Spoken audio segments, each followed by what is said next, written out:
Right now, without even thinking about it, you probably know exactly where your phone is. You can almost feel it. And the truth is, you're not weird for that. You're not weak. You're not distracted. You're just a human being living in the most psychologically engineered era in history. But here's what nobody is telling you. And honestly, once you hear this, you can't unhear it. Your phone isn't just eating your time. It's quietly, slowly eating your ability to be happy. Stay with me because what I'm about to show you changed how I see everything. Picture this. It's a Tuesday evening. You sit down after a long day, maybe with dinner, maybe on the couch. You just want to decompress. You deserve it, right? So you open your phone, just for a minute. Then something catches your eye. A reel, a comment, a notification, something kind of funny, something slightly outrageous, something that almost made you feel something.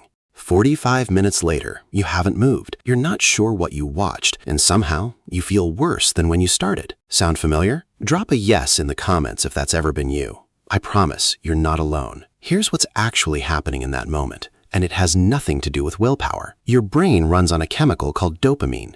It's basically your brain's way of saying, that felt good, do it again. And for most of human history, dopamine was released in response to things that actually mattered. Finding food, connecting with people, solving a real problem. But your smartphone, it's hacked that system completely. Every scroll is a tiny gamble. Every notification is a little ding of unpredictable reward. Every like, every comment, every viral video. It's firing off dopamine hits in rapid succession. Your brain didn't evolve for this. Nothing in nature was ever this stimulating, this fast, this endless. And here's the part that really gets me. Because this stimulation is so intense and so constant, over time, real life starts to feel flat. A beautiful sunset feels kind of underwhelming. A conversation with someone you love feels slow. Even enjoyable things feel like they're missing something. That's not a personality flaw. That's your dopamine system being recalibrated by an algorithm. The science calls it hedonic adaptation. I call it the most insidious trap of modern life. Let me give you some numbers that'll make this feel a little more real. The average person in 2026 spends over 4.6 hours on their phone every single day. That's nearly 1,700 hours a year. If you did the math, that's almost 3 full months of your life per year,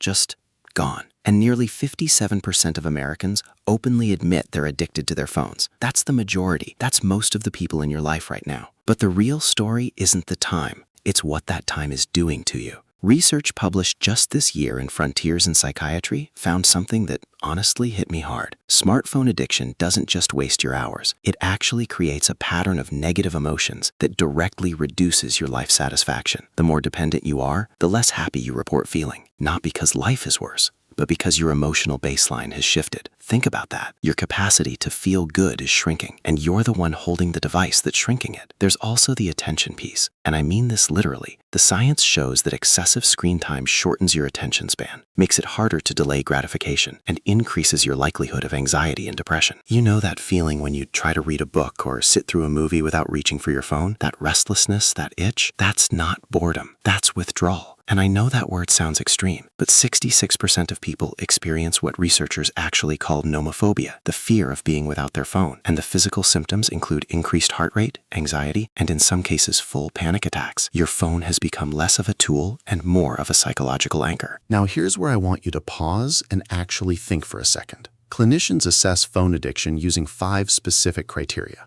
and I'm going to read these slowly because I want you to be honest with yourself. 1.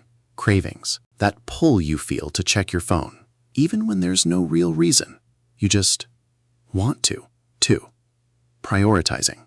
Choosing your phone over conversations, meals, sleep, hobbies, things you know matter more. 3. Mood dependency. Your emotional state is heavily influenced by what happens on your phone. A good comment lifts you. A slow day of no notifications leaves you oddly hollow. 4.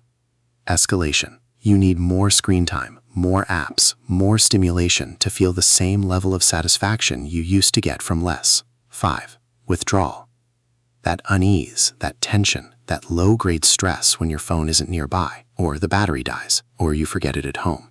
How many of those landed? If it's 2 or more, and be real with yourself, you're not just using your phone. Your phone is using you. And this is the part where I want to be very clear. This isn't about shame. These apps are designed by rooms full of some of the smartest engineers on the planet. Their job is to make sure you stay. This was never a fair fight. Here's where it gets interesting, because most advice you'll find online says, just use your phone less. Groundbreaking. Thanks, Internet. What actually works, and what research supports, is something called binding strategies, basically creating structure around your phone use, so willpower isn't the only thing standing between you and a 3-hour squale session. There are 3 types, and they're all simple. None of them require deleting everything and moving to a monastery. Strategy 1. Chronological binding. This one's exactly what it sounds like. You restrict your phone use to specific, narrow windows of time instead of having it available all day like a vending machine that never runs out. Maybe it's no phone before 9 a.m., no phone after 9 p.m., or only checking social media during your lunch break. The magic here isn't just reducing time. It's giving your brain predictability. Instead of your nervous system being in a constant low-level state of, should I check? It gets to relax because you've already decided. That decision fatigue, it disappears. Strategy 2. Physical binding. This is the one people underestimate the most. Put your phone in another room. I know, radical. But here's why it works. Research shows that even the presence of your phone on a desk, face down, silent, reduces your available cognitive capacity. Just seeing it pulls a portion of your brain's attention. So if your phone isn't physically near you, the battle is already half won. Sleep with it in another room. Leave it in your bag when you're having a conversation. Delete the apps that are the biggest triggers. Not forever, just during the times you want to be present. And if you're someone who says, but I use it as my alarm, buy a $10 alarm clock. Seriously, that's the cheapest productivity upgrade you can make. Strategy 3. Categorical binding. This one's my personal favorite because it sounds small, but it rewires something deep. Switch your phone to grayscale. That's it. Go into your accessibility settings right now if you want and turn the color off. You'll feel weirdly sad about it for about 24 hours, and then you'll realize how much color was doing the work of pulling you in. The red notifications, the vivid thumbnails, the high contrast UI, all of it is engineered to be visually arresting. In grayscale, your brain processes it as neutral. The pull weakens. Also, if you find yourself doom scrolling Twitter at midnight on your phone, try doing that same thing on your laptop instead. Moving high stimulation apps off your phone and onto a computer creates just enough friction to make you think twice. Small barriers, big behavioral change. That's the science. Here's what I want you to sit with before we wrap up. You're not trying to become someone who hates technology. You're not going off grid. You're not throwing your phone in a lake. You're just finally deciding that you're in charge of your attention. Not an algorithm, not a notification. You. And the moment you start doing that, real life gets interesting again. The conversations get richer. The food tastes better. The book actually pulls you in. Your thoughts start to feel like yours again. That's not a fantasy. That's just what your brain feels like without the noise. If something in this video hit different, if it made you see your relationship with your phone in a new way, I genuinely want to know. Drop it in the comments. What was the moment that landed for you? Which of those 5 addiction signs actually made you uncomfortable? And if you want more content like this, honest, research-backed, no fluff, then subscribing to Nyro Mind literally takes 2 seconds, and it means the next video finds its way back to you. At the end of the day, your phone is just a tool, a very, very persuasive tool with billions of dollars of engineering behind it, designed to keep you scrolling. But tools don't get to decide how you live your life. You do. And the fact that you're here, watching something like this, asking these questions, that's already a different kind of scrolling. That's your brain looking for something real. Give it something real.